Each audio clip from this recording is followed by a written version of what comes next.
kwenda kwa mtare na mbele nisaruza utuine huyu asi kusoma ne mwamchere chikomborero saka munu wese kupi mtare. Haleluya, amen. Otoro chikomboro chako papi bari wano rupi otoro chizaiwa mchango mumlaji atukwenda kwa masone kuti wakati tukwenda kwa mtare. Wewe urikuti wakati ukwenda kwa mtare unawasali niko.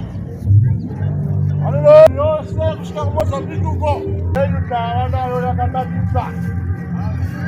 Bwana kama amen. Tukwenda kwa miku spark